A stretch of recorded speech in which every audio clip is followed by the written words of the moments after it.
Hello everyone, welcome back to my channel Lavanya Kishore. ఈరోజు మన ఛానల్లో స్పెషల్ రెసిపీ వచ్చేసి చేపల పులుసు.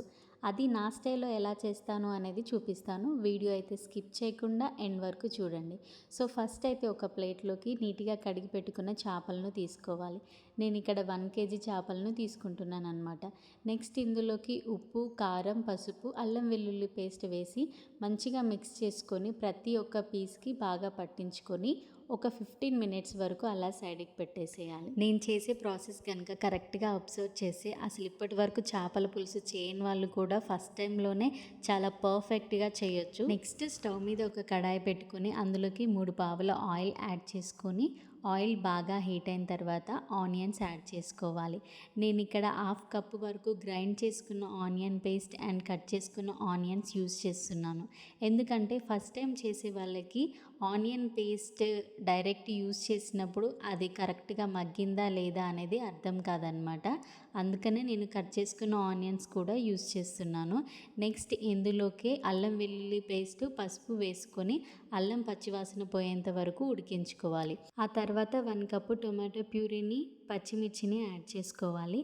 ఎందుకు ఇక్కడ టొమాటో ప్యూరీని యాడ్ చేస్తున్నానంటే మనం ఓన్లీ చింతపులుసు యూస్ చేయడం వల్ల కొంచెము వాటర్గా అనిపిస్తుంది. అదే టొమాటో ప్యూరీని యాడ్ చేస్తే మనకి కన్సిస్టెన్సీ అనేది కొంచెం థిక్గా ఉంటుంది, తినడానికి కూడా టేస్ట్ చాలా బాగుంటుంది. సో ఇప్పుడైతే మనకి టొమాటో బాగా ఆయిల్లో మగ్గిపోయింది కాబట్టి ఇందులోకి ఉప్పు, కారం యాడ్ చేసుకోవాలి. మనం ఆల్రెడీ చేపలకి కొంచెం ఉప్పు, కారం పట్టించుకున్నాం కాబట్టి బ్యాలెన్స్ అయ్యే విధంగా చూసుకొని యాడ్ చేసుకోండి. కారం కూడా 2 నిమిషాలు ఆయిల్లో మగ్గిపోయిన తర్వాత మనం మ్యారినేట్ చేసి పెట్టుకున్న ఫిష్ పీసెస్ని యాడ్ చేసుకోవాలి. నేను తాలింపులోనే ఎందుకు ఫిష్ పీసెస్ని యాడ్ చేసుకున్నానంటే మనకి నీచు వాసన అనేది రాదు. కొంతమంది డైరెక్ట్ చింతపులుసు పోసి అది బాగా మరిగిన తర్వాత లాస్ట్లో ఫిష్ పీసెస్ యాడ్ చేస్తారు. అలా చేయడం వల్ల మనకి చేపల కూర కొంచెం నీచు వాసన వస్తుంది. ఎందుకంటే నేను కూడా ఒకసారి అలా ట్రై చేశాను, చాలా నీచు వాసన వచ్చినట్టు అనిపించింది అనమాట. సో తర్వాత నుంచి నేను ఈ ప్రాసెస్లో కుక్ చేస్తున్నాను అనమాట.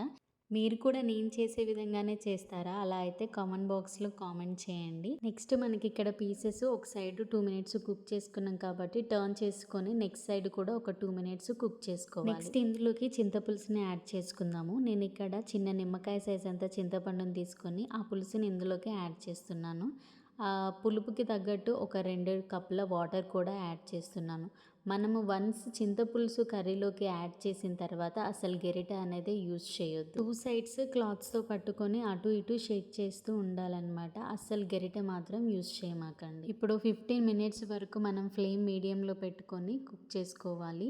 మనకి పులుసు అనేది రోలింగ్ బాయిల్ అయ్యేంత వరకు కుక్ చేసుకోవాలి. మధ్య మధ్యలో మనకి అడుగంటుకోకుండా క్లాత్స్తో పట్టుకొని ఇలా రౌండ్గా ఒకసారి తిప్పేయండి. మనకి చూడండి, ఇది పులుసు అనేది కొంచెం కన్సిస్టెన్సీ థిక్గా అయిన తర్వాత ఇందులోకి 1 టేబుల్ స్పూన్ మెంతి powder, 1 table spoon jeera powder and 1 table spoon garam masala add చేసుకొని మరో 5 మినిట్స్ కుక్ చేసుకోవాలి. అండ్ లాస్ట్లో కొంచెం కొత్తిమీర, పుదీనా యాడ్ చేసుకొని స్టవ్ ఆఫ్ చేసుకుంటే ఎంతో టేస్టీ చేపల పులుసు అయితే రెడీ అయిపోతుంది. ఈ ప్రాసెస్ అయితే ఖచ్చితంగా ట్రై చేయండి. మీరు ఎప్పుడైనా ట్రై చేయకపోతే టేస్ట్ అయితే చాలా బాగుంటుంది. అండ్ గాయస్, ఫస్ట్ టైం నా ఛానల్ని చూసేవారు ఎవరైనా ఉంటే సబ్స్క్రైబ్ చేసుకోండి. అండ్ మన ఛానల్లో మా మమ్మీ స్టైల్లో చేపల పులుసు ఎలా చేసుకోవాలనేది కూడా వీడియో అప్లోడ్ చేశాను. ఎవరైనా చూడని వాళ్ళు ఉంటే చూడండి. Thanks for watching and please don't forget to like, share and comment.